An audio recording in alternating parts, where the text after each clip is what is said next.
Sa isang nayon na matatagpuan sa dulo ng kagubatan ng silangan, may isang alamat na matagal nang ikinukwento ng matatanda. Sinasabing may isang gubat na tinatawag na Encantere. Isa itong lugar na tinuturing na isang tunay na sumpa. Walang nagtatangkang loobin ng isang parte ng gubat na ito, na kung saan ito ay liblib, makapal at tahimik. Sa mga sabi-sabing umiilaw raw ito sa panahong sumasapit ang buwan ng Agosto hanggang Nobyembre. At ang sino mang pumasok sa parting ito ay lalabas na mawawala ng isang parte ng katawan. Kadalasan ay puso at ang ulo. Ngunit sa kabila ng lahat ng babala, may isang mag-amang si Mang Juanito at ang kanyang anak na si Marcus ang hindi naniniwala sa mga alamat. Sa mata ng mag-ama, wala silang kinakatakutan kundi ang malupit na tadhana ng buhay. Marahil hindi nila alintana sapagkat sila'y namumuhay sa tabi mismo ng gubat na iyon.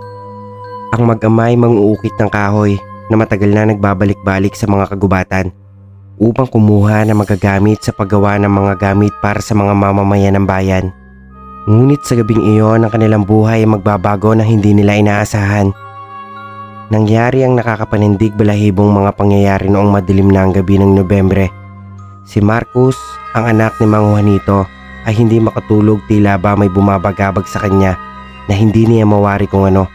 Nararamdaman niyang may kakaibang nangyayari sa kanilang baryo. Parang may mga matasayang binabaybay mula sa dilim. Ang mga hayop sa kagubatan na hindi nag-iingay at ang mga ibon ay tahimik. Napansin niyang ang hangin ay tila malamig na ang simoy, na tila bumangon mula sa gitna ng kagubatan, na para bang naghihintay na masama sa kabila ng mga puno. Nararamdaman niyang siya ay tinatawag ng puwersa ng kadiliman na nagmula pa roon sa puso ng kagubatan. Si Mang Juanito na dati hindi naniniwala sa mga kwento ng mga aswang ay nagpasya ng magpahinga at huwag ng pagtuunan ng pansin ng mga nararamdaman ni Marcus. Ngunit na magising ang kanyang anak kinabukasan, natagpuan niyang may malalim na sugat ang leeg ng kanyang ama sa isang sugat na hindi kayang likhain ng isang karaniwang tao. "Anong nangyari sa iyo, tay?" tanong ni Marcus habang tinutulungan ng ama na makabangon sa higaan. "Ito ba? Wala akong maalala," sagot ni Mang Juanito na may halong takot at kalituhan sa kanyang mga mata. "Parang may humawak sa akin sa dilim." Dahil dito, nagpasya si Mang Pedro na hindi na maghintay pa. Si Mang Juanito na hindi na maghintay pa. Kailangan nilang alamin kung anong nangyayari. Hindi nila tanggap na may aswang o anuman sa kanilang paligid. Kailangan nilang isagawa ang paghahanap at maglakbay patungo sa kuta ng mga aswang upang mapanumbalik ang kaligtasan sa kanilang buhay. Sa panahong ito, sila pa lamang ang may lakas ng loob na baybayin ang kuta ng mga aswang. Nang malaman ng kanilang kapitbahay na si Lola Ising ang kanilang plano, agad naman silang pinayuhan at binalaan ng matanda. Ngunit ang mag-ama ay tunay ngang desidido sa kanilang nais gawin. Nag-impake si Mang Juanito at Marcus ng kanilang mga gamit. Isang sibat, isang pangil ng kabayo, bawang at isang butilyan langis ng niyog. At ang kanilang inukit at pinabasbasan na krus. Ang bawat gamit ay mayroong espesyal na bisa sa paglaban sa mga nilalang ng dilim. Sa kabila ng takot at pangamba na nakatago sa kanilang mga mata, nagpasya silang sumugod patungo sa kagubatan. Ang kanilang unang hakbang sa kagubatan ay parang isang anino sa dilim. Ang mga puno ng kahoy ay nagsimula na mag-ingay. Ang kanilang mga sanga ay parang kamay na kumakalabit sa kanila. Sa bawat takbang nila, ang paligid ay nagsisimulang maging mas madilim. Ang mga anino ng mga hayop na hindi nila matukoy ay nagsimulang maglakbay sa paligid nila. 3 araw na yata kami naglalakad, sabi ni Marcus. Ang boses niya ay malungkot. "Nasaan na kaya tayo?" Si Mang Juanito na kahit matanda na ay matigas ang loob. Hindi siya susuko. Ang kaniyang anak ay nagbigay ng lakas sa kanya upang magpatuloy. Nang magpatuloy sila sa madilim na kagubatan, nagsimula nilang maramdaman ang presensya ng isang masamang nilalang. Parang may mga mata silang sinusundan mula sa dilim, at ang hangin ay tila humihigop ng kanilang lakas. Ang mga ingay ng mga nilalang sa kagubatan ay nagiging mas malakas at mas malupit. Nang sila ay magpatuloy, isang malakas na tunog ng pakpak ang narinig nila.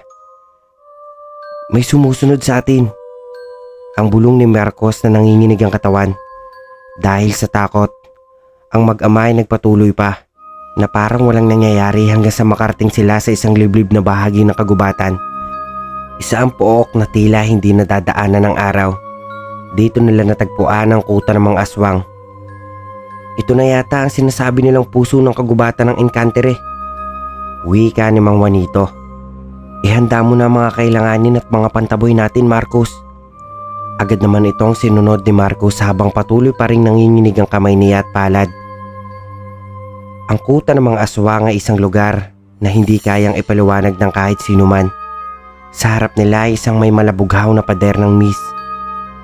At ang hangin ay tila may buhay. Ang mga puno kahoy ay hindi normal. Ang mga ito ay tumubo sa kakaibang paraan. Ang mga ugat na nakalabas at ang kanilang mga sanga ay parang may mga pangil ng hayop. Sa kabila ng mist, nagsimulang magpakita ang mga nilalang. Mga aswang! Bulong ni Mang Juanito. Ang kanyang mga mata ay naglalaab sa galit at takot. Kailangan nating lumaban. Ang mga nilalang ay may malalaking pakpak na parang mga paniki. Ang kanilang mga mata ay kumikislap ng pula. At ang kanilang mga ngipin ay matutulis at makinis. Nang makita na magama ang mga aswang, sumugod sila at inilabas ang kanilang mga armas. Ngunit bago pa man sila makalapit, isang aswang ang tumalon sa kanilang harapan at isang malakas na sigaw ang dumaan sa hangin. Papatayin ko kayo! Papatayin ko kayong lahat! Sigaw ng isang aswang na napakalamig na tinig. Walang makakaligtas sa amin. Isang malupit na laban na sumiklab. Ang mga aswang ay mabilis at mabagsik. At halos hindi nila magawan lumaban sa matinding bilis at lakas ng mga nilalang. Nagpumigla si Marcos. Subalit napagod siya sa kabila ng mga pagsusumikap. Si Mang Juanito ay pinagpatuloy ang pakipagdigma. Pero ang sugat niya ay dumadalas. Sa isang saglit, isang aswang na may matalim na pangil ay sumugod at sinaksak si Mang Juanito sa dibdib. Nang makita ito ni Marcos, isang matinding galit ang sumiksik sa kanyang puso. Hindi ko kayo papatahimikin! Sigaw ni Marcos at tumakbo siya patungo sa pinakamalapit na aswang. Ang laban ay naging mas brutal at si Marcos ay nabangga sa matinding mga pag-atake ng aswang. Ngunit bago pa siya tuluyang malugmok, nakatagpo siya ng isang matalim na pangil ng kahoy na ginamit niya bilang armas.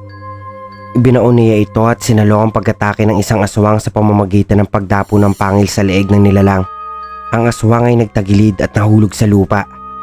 Subalit bago pa siya makahinga ng maluwag, naramdaman niya ang paligid ay nagiging mas madilim. Lahat ng aswang ay nagsimulang magtipon at bumangon. Ang mag-ama ay nararamdaman na ang kanilang buhay ay malapit na magtapos. Nararamdaman nila na tila ba hindi na sila tuluyang makakalabas sa kuta na ito. Nag-aalala silang baka sila na ang susunod na patunay at babala sa mga taga-nayon na totoo nga ang mga aswang sa puso ng kagubatan na binabalot ng misteryo. Nakita ni Marcos ang isang malaking aswang. Ang hari ng mga aswang na pumatong sa kanyang tatay at binalak buksan ang kanyang dibdib upang makuha ang kanyang puso. Naalala ni Marcos ang isang bili ni Lola Ising. Kung ikaw o sino man sa inyo ang sinugatan o balak sugatan, kantahin mo ang himig na isusulat ko sa papel. Ang nakasulat ay ito: Malus Spiritus Pigimus Niconterbimor. Isang Latin na dasal na nagpapaalis ng mga aswang at nananawagang hindi na sila guguluhin ito. Inulit-ulit ni Marcos ang himig na ito hanggang sa nagpupumiglas na ang mga aswang sa kanilang paligid. Hanggang sa ang mga aswang ay nahimlay sa lupa. Agad naman binuhusan ni Marcos ng langis ang sugat ng kanyang tatay. At sa isang iglap gumaling ito. Ngunit nang kanilang inakalang sila'y ligtas na mula sa mga aswang, biglang nanginig ang parte ng kagubatan. Sobra itong kumikislap na nakakasilaw at naglalabas ng sobrang bahong amoy at nakakapasong init. Nakita ni Lola Ising at na iba pang taga-nayon ang pagkislap ng parte ng kagubatan. Sila'y nangamba para sa buhay na magama. Bumaba na ang Diyos ng mga aswang na si Gladius. Ang Diyos ng mga aswang sa pakikipagdigma. 10 beses na mas malaki ito kaysa sa mga unang nakita nilang hari ng mga aswang kanina. Sila ulit ay nakipaglaban ngunit ngayon ba ay tila tumatalab na ang himig na ibinigay ng matanda. Ultimo ang kanilang dalang panaboy ay hindi na rin tumatalab. Sila na ngayon na naghihingalo at sugatan. Kita na ang kanilang mga buto dahil sa mga kalmot na kanilang natamo. Isa na lang ang meron sila, ang isang krus na pinabasbasan sa isang pari. Ang sabi ni Lola Ising, kailangan natin itong maibaon ng malalim sa lupa. Habang nakikipagdigma si Mang Juanito, pilit namang ibinabaon ni Marcos ang krus sa lupa. Nang biglang kumidlat ang napakalakas at tinamaan nito ang krus. Lumaki ng sobra ang krus at natanaw ito sa kanilang nayon. Nang makita ito ni Lola Ising at ng mga taga-nayon, nagalak sila sapagkat alam nilang tapos na ang kanilang laban sa puwersa ng kadiliman. Ang lahat ay nag-aabang sa bukana ng kagubatan. Sa kabilang banda, ang mag-ama naman ay nakikita ang paunti-unting paggunaw at paglaho ng puso ng kagubatan. Sila'y umalis na sa gubat at nagsaboy ng asin. Naligo rin sila sa batis na pinaniniwala ang pagmamayari ng Diyosa ng kagubatan. Sinabi kasi ni Lola Ising na nakakapagpagaling daw ang tubig ng batis. At sinabihan sila na dito sila maligo kung sakaling may matamo silang sugat dahil maaalis nito pati ang mga sakit ng katawan nang dahil sa kanilang pakikipagdigma sa mga aswang. Matagumpay naman nakabalik ang mag-ama. At sa bukana ng gubat, natatanaw ng mga taga-nayon at ni Lola Ising ang dalawang tao na naglalakad palabas ng gubat. Agad naman ito sinalubong ng mga taga-nayon. At maraming nagtatanong sa mag-ama kung ano ba nangyari. Kung marami ba silang napatay na aswang o talaga bang napatay nila ang pinakadiyos ng aswang. Ngunit mas pinili ng ama magpahinga muna. Dahil kahit nakaligo sila at natulungan sila ng batis, ay iba pa rin ang pakaramdam na mapasabak sa ganoong klase ng laban. At doon na po nagtatapos ang aking kwento. At kung bago pa lang po kayo sa aking channel, ay huwag nyo na pong kalimutang mag-subscribe at huwag nyo na rin pong kalimutan i-hit ang notification bell button para maging updated kayo sa susunod pa natin mga video.